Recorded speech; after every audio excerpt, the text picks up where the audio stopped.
Autoridades trabajan para identificar a 4 personas fallecidas en accidente vehicular. Continúa juicio del cantante Sean Diddy Combs. Trump sigue su lucha para eliminar la ciudadanía por nacimiento. Tom Cruise revoluciona Festival de Cannes con su nueva Misión Imposible.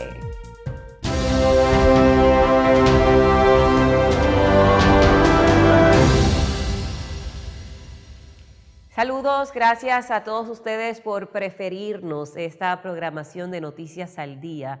Fanny Luna les acompaña y como siempre estaré compartiendo con todos ustedes los hechos que han sido noticias. Las autoridades trabajan en el día de hoy para identificar a 4 personas fallecidas tras un accidente vehicular que terminó en llamas en Tacony State Parkway en New York. Esto cuando una camioneta Sprinter se dirigía hacia el sur el miércoles por la noche por la carretera cerca de Newcastle en el condado de Westchester. Luego cruzó la mediana y se incorporó a los carriles en dirección contraria, informó la Policía Estatal de Nueva York. No quedó claro por qué el vehículo se dirigió hacia el tráfico en sentido contrario. Además, la camioneta embistió contra un carro, lo que provocó que volcara y quedara envuelto en llamas. 3 personas que se encontraban dentro de la camioneta fueron declaradas muertas en el lugar. El conductor del carro fue trasladado al hospital, pero falleció posteriormente a causa de las heridas. Las personas al volante de la camioneta fueron hospitalizadas en estado crítico mientras la investigación se mantiene en curso. Los abogados de Sean Diddy Combs afirman que interrogarán a la cantante Cassie hoy jueves sobre cómo la infidelidad alimentó la explosiva relación de casi 11 años entre ambos. Al comenzar el contrainterrogatorio de la testigo estrella de la Fiscalía en el juicio de Diddy Combs por tráfico sexual. Será el tercer día en el estrado para Cassie, de 38 años, tras 2 días de interrogatorio por parte de la Fiscalía en un tribunal de Manhattan. El miércoles se declaró que Sean Diddy Combs la violó cuando rompió con él en el 2018 después de que la sometiera a una vida de abuso físico, amenazándola con publicar videos sexuales degradantes. Además, Combs trasladaba trabajadores sexuales entre ciudades y la veía sosteniendo relaciones con varios hombres contratados por él, preferiblemente negros. La Fiscalía acusa a Sean Diddy Combs de explotar su estatus como poderoso ejecutivo musical y empresario para obligar violentamente a otras mujeres a participar en encuentros sexuales. La Fiscalía acusa a Diddy de explotar su estatus como poderoso ejecutivo musical y empresario para obligar violentamente a otras mujeres a participar en encuentros sexuales. Está acusado de delitos incluyendo crimen organizado y tráfico sexual mediante la fuerza, fraude o coacción. Varias otras acusadoras están programadas para testificar. El alcalde de Nueva York, Eric Adams, acusó a activistas que trabajan por los derechos de los inmigrantes de difundir un mensaje que ha hecho crecer la histeria y el miedo a las deportaciones y las nuevas políticas migratorias de la administración del presidente Donald Trump.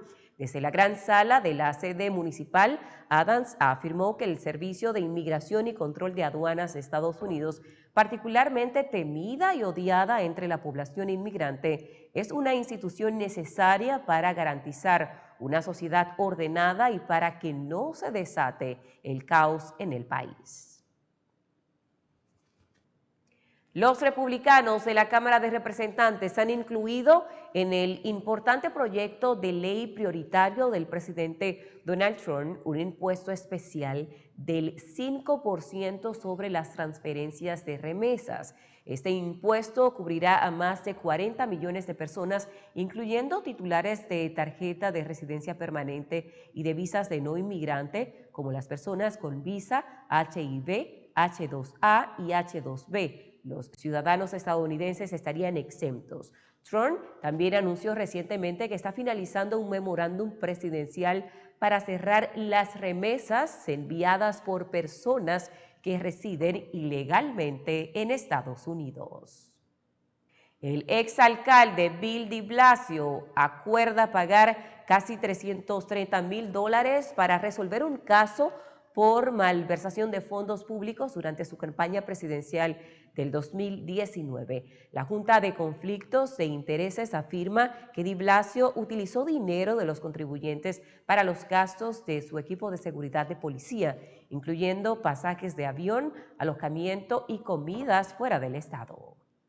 2 veteranos analistas de inteligencia de Estados Unidos fueron despedidos tras redactar un memorándum en el que desestimaban que el gobierno de Nicolás Maduro en Venezuela dirigía la banda criminal del Tren de Aragua, una narrativa utilizada por la administración de Donald Trump para justificar sus deportaciones. La directora de Inteligencia Nacional destituyó a Mike Collins, director interino del Consejo Nacional de Inteligencia, y a su adjunta, según informaron varios medios de comunicación. El secretario de Salud de los Estados Unidos, Robert F. Kennedy, dijo que las agencias sanitarias estadounidenses han manejado igual o mejor que otras naciones los actuales brotes de sarampión del país, que ya suman unos 1.100 casos en más de 30 estados. El año pasado la tasa de crecimiento fue de 58 casos adicional. México tiene aproximadamente la misma cifra con 1/3 de nuestra población y la semana pasada se registraron 300 casos adicionales. En total tenemos alrededor de 1.100 casos de sarampión en el país, indicó el titular en una audiencia ante la Cámara del Congreso. Kennedy defendió en el Capitolio los recortes millonarios propuestos por la administración del presidente Donald Trump a la investigación médica y a entidades como los Centros para el Control y la Prevención de Enfermedades, en su primera rendición de cuentas ante legisladores desde que fuera confirmado en el cargo. La presidenta de México, Claudia Sheinbaum, cuestionó lo que aparentemente puede ser una contradicción del gobierno de Estados Unidos al negociar con el presunto narcotraficante mexicano Ovidio Guzmán para permitir la entrada de su familia a los Estados Unidos, cuando ese país rechaza conversaciones con terroristas y ha designado a ciertos carteles mexicanos como tales. O sea, hay una política de ellos de no negociar con terroristas. Ellos, en una decisión de ellos, deciden nombrar algunas organizaciones de la delincuencia organizada como terroristas. Entonces, pues que informen.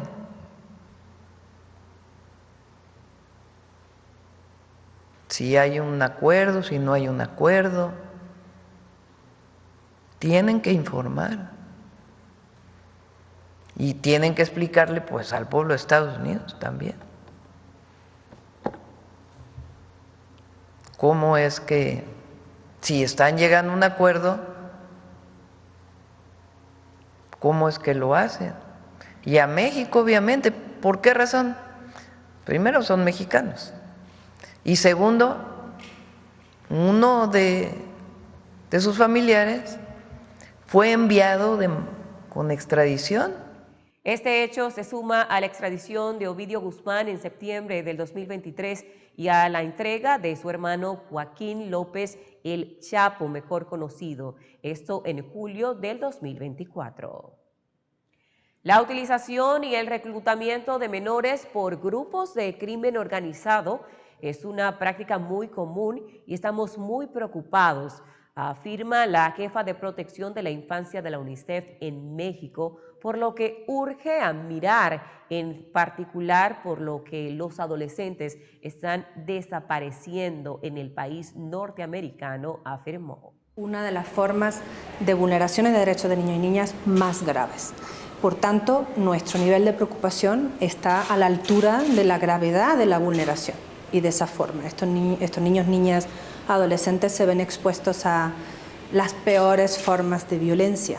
Las ven, las sufren y se las hacen ejecutar a veces. El único que es juzgado es el adolescente que ha cometido un delito porque lo han utilizado, se han aprovechado de su vulnerabilidad como menor de 18 años, una persona que todavía se está desarrollando, y sus vulnerabilidades individuales, familiares y sociales. Es decir, el foco y la responsabilidad está en la víctima. Pero todo reclutamiento y utilización de una persona menor de 18 años que todavía está en proceso de desarrollo es forzada. Toda ella es una explotación, un abuso, un aprovechamiento de la vulnerabilidad, pero seguimos instando al Estado mexicano a que adopte esa política para que más allá de un programa específico o coyuntural o temporal, pues esto se constituye una política estructural de México. Los niños En respuesta, la presidenta Claudia Sheinbaum ha ofrecido a desarrollar todos los esquemas necesarios para atender a la juventud en Jalisco, luego de que el informe alertara sobre el reclutamiento forzado de jóvenes en este estado mexicano. Tenemos un compromiso, como siempre, con nuestros patrocinadores. Continuamos con más noticias al regreso. El mejor sazón de Nueva York, sin duda, sin duda.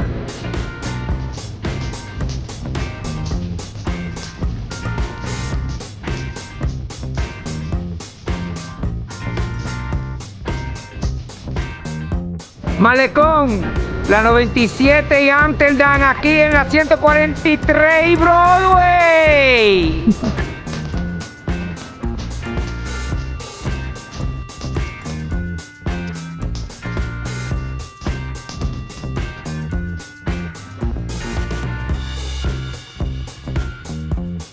En las tiendas LeBron te ofrecemos todos los utensilios para tu cocina profesional. Contamos con el mejor servicio de entrega. Llámanos ya en New York al 212-942-8258 y en Orlando, Florida al 407-933-0555 o visita nuestra página web www.lebronrestaurantsupply.com. En las tiendas LeBron, tu cocina profesional es nuestra especialidad. Su velocidad le puede parecer lenta al manejar, pero si atropella a alguien, es espantosamente rápida. Conductores, estén pendientes de los peatones y ciclistas y al doblar reduzca la velocidad a 5 millas por hora.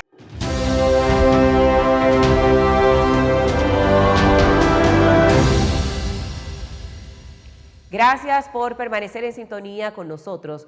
Unos 255,000 bebés al año quedarían afectados por la orden del presidente de los Estados Unidos, Donald Trump, que elimina la ciudadanía por nacimiento y que este jueves se argumenta ante la Corte Suprema, advirtió un estudio del Instituto de Políticas Migratorias, aunque especialistas dudan que prospere. La investigación también anticipa de un posible aumento en los inmigrantes que dejarían el país, al citar un estudio que estimó que 500,000 niños nacidos en Estados Unidos vivían en México en el 2020, pues muchos salen por voluntad propia o por la deportación de un familiar. Un total de 528 personas fueron deportadas en Houston tras un operativo migratorio encabezado por el Servicio de Inmigración y Control de Aduanas, según informó la agencia. Durante la misma operación, otras 422 personas fueron detenidas, incluyendo 296 con antecedentes penales. La redada realizada en la ciudad más poblada de Texas se centró en arrestar a personas con órdenes de deportación vigentes, de acuerdo con un comunicado oficial. ICE destacó que el enfoque principal fue garantizar la seguridad pública. Acompañado por miles de personas, se llevó a cabo el cortejo fúnebre del expresidente de Uruguay, José Mujica. El expresidente de Uruguay, José Mujica, falleció a los 89 años y recibió un multitudinario homenaje en Montevideo. Su cortejo fúnebre recorrió lugares emblemáticos como la avenida 18 de Julio y las sedes del Frente Amplio y Tupamaros, antes de ser velado en el Palacio Legislativo, marcando el adiós a un líder histórico del país. Pepe Mujica falleció este martes en Montevideo, un año después de que le descubrieran un tumor maligno en el esófago y cuando le faltaba una semana para llegar a los 90 años. El 29 de abril del pasado año, Mujica anunció en una rueda de prensa que tenía un tumor en el esófago. Poco después reveló que era maligno y que debía tratarse con radioterapia, procedimiento al que fue sometido en Montevideo.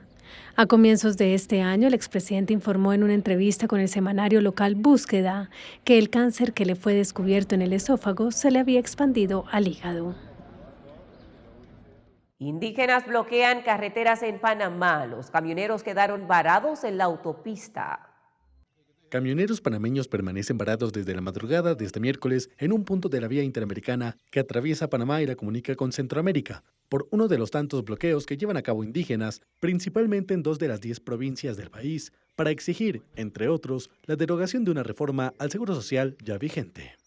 Centenares de transportistas locales y centroamericanos quedaron inmovilizados a eso de las 9:30 de la noche del 13 de mayo, cerca de la localidad de El Biguí, situada en la provincia de Veraguas.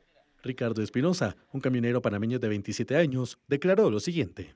Lo que pasa es que aquí estamos peleando pueblo con pueblo. Eso ya es algo que ha salido de control aquí. Estamos pueblo con pueblo porque la verdad nosotros aquí nos tienen como secuestrados, ¿me entiendes? Y uno quiere avanzar, pero aquí ahorita mismo estamos pueblo con pueblo peleando. El transportista panameño viajaba con una carga de abono a la localidad de Changuinola, en la provincia de Bocas del Toro, la otra región más afectada por las protestas que se registran en Panamá desde hace casi 3 semanas, impulsada por los sindicatos izquierdistas de docentes del sector público y la construcción que decretaron un paro indefinido de labores que se desarrolla a medias. El presidente panameño, José Raúl Murino, ha dicho que la protesta pacífica es un derecho de los ciudadanos que está al mismo nivel que el de libre tránsito, por lo que aseguró que las autoridades mantendrán las vías despejadas. René Ricardo Rodríguez, uno de los habitantes de las casas que están a la orilla de la Interamericana, dijo lo siguiente. Los niños tuvieron que salir huyendo, que se les cortaba la respiración, las personas adultas no sabíamos ni qué hacer. Anoche esto fue un desastre, de verdad. Le pedimos por favor al gobierno, a los que están manejando esto, el de la seguridad, que por favor con los niños, con los adultos, no hagan esto, no hagan esto. Los sindicatos acusan que la reforma desmejora las pensiones y privatiza el sistema, lo que el gobierno ha negado. Además del Seguro Social, los huelguistas protestan contra un controvertido acuerdo de seguridad firmado por Panamá y Estados Unidos y contra la minería.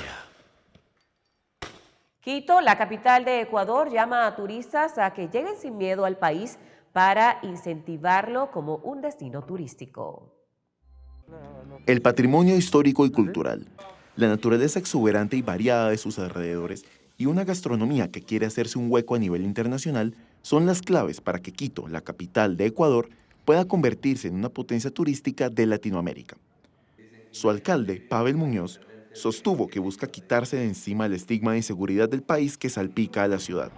Para lograrlo se requieren esfuerzos de varios actores institucionales.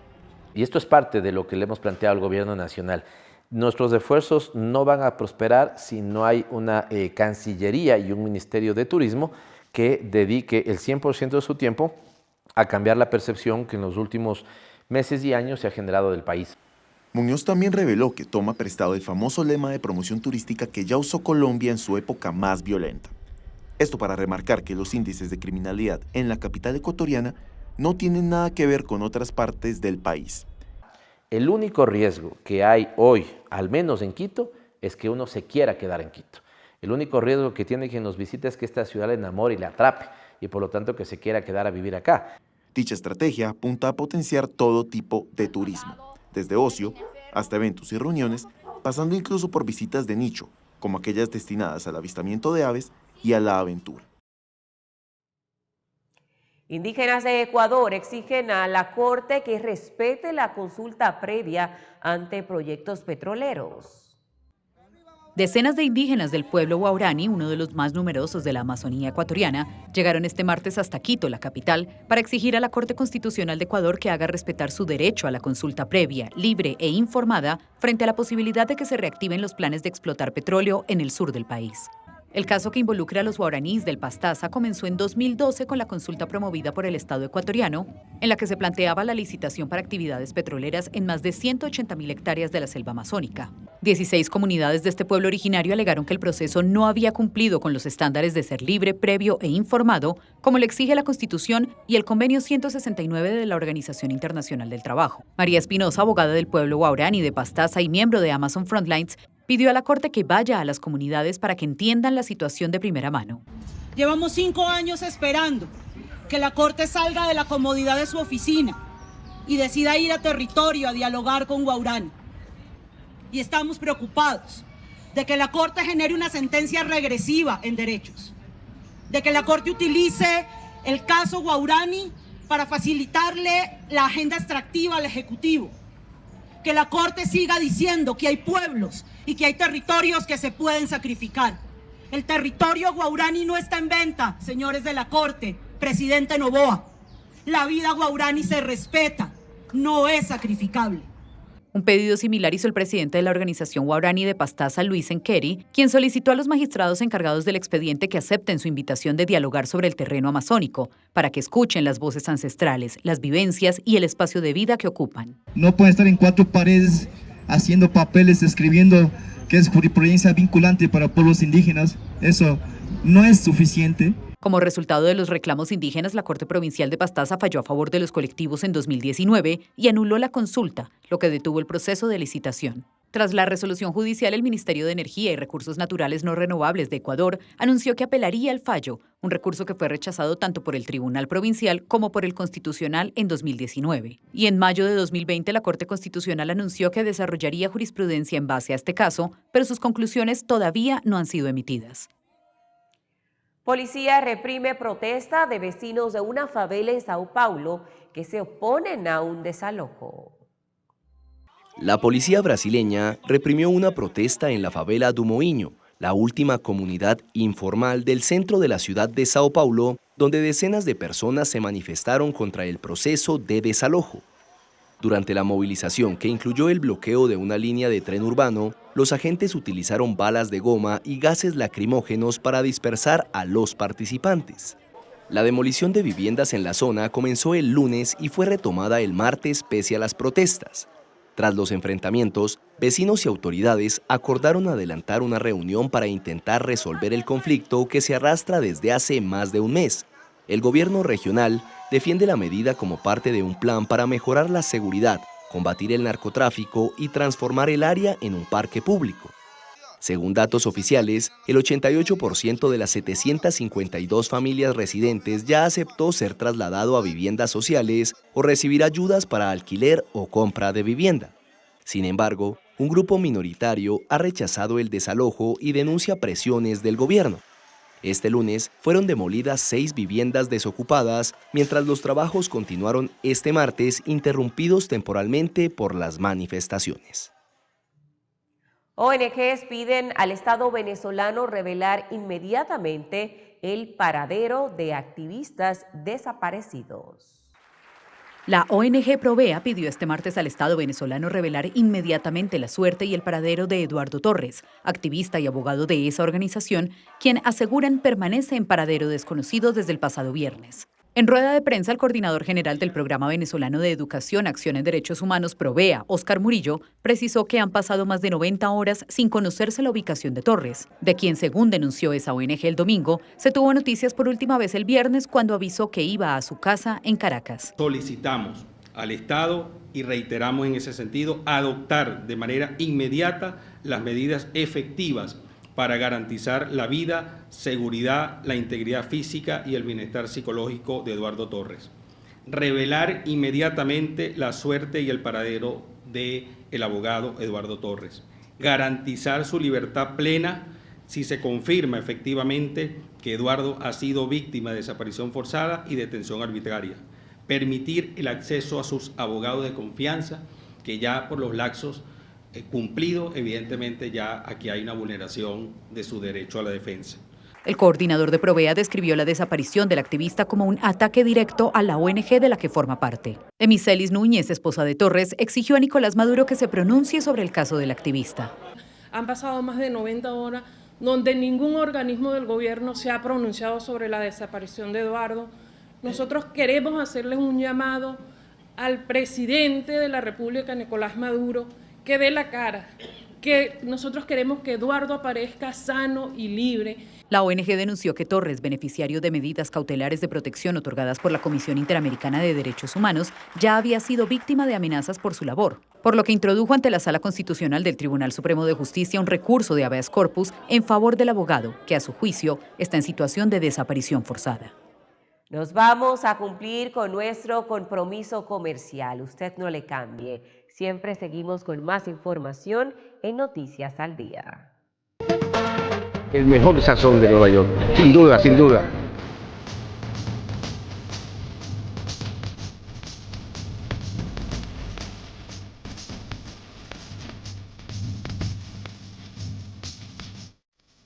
Malecón, la 97 y Amsterdam aquí en la 143 y Broadway.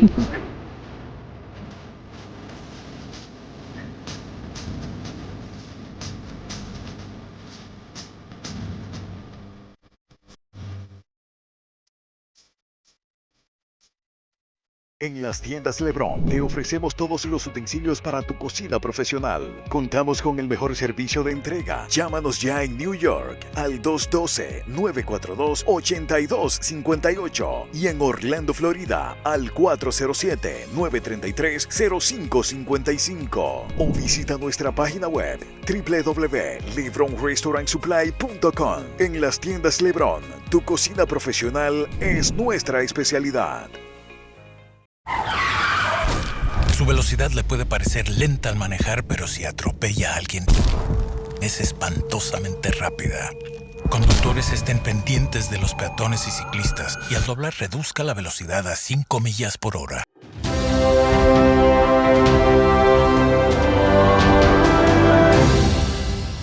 Les agradecemos a todos ustedes que permanezcan presentes ahí. El rey de España, Felipe VI, fue investido por la Facultad de Derecho de la Universidad de Coimbra, la más antigua de Portugal. España fue investido este martes doctor honoris causa por la Facultad de Derecho de la Universidad de Coimbra, la más antigua de Portugal, con 735 años de historia, en la que pidió asumir en un ejercicio de responsabilidad la Europa de la seguridad y la defensa. El monarca recibió este título junto con el representante de República Italiana, Sergio Mattarella, que fue investido doctor honoris causa por la Facultad de Economía en un acto con la presencia del jefe de Estado de Portugal, Marcelo Rebelo de Sousa.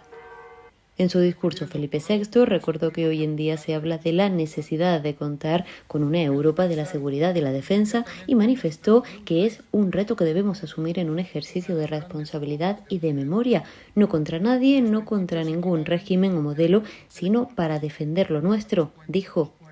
Europa fue uno de los 3 rasgos que unen a España, Portugal e Italia que Felipe VI destacó junto con el mar y el derecho.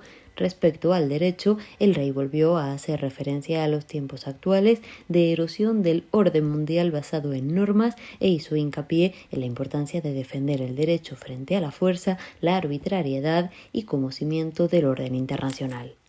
Y en Portugal continúan las denuncias que la corrupción sigue siendo protagonista en las elecciones en ese país.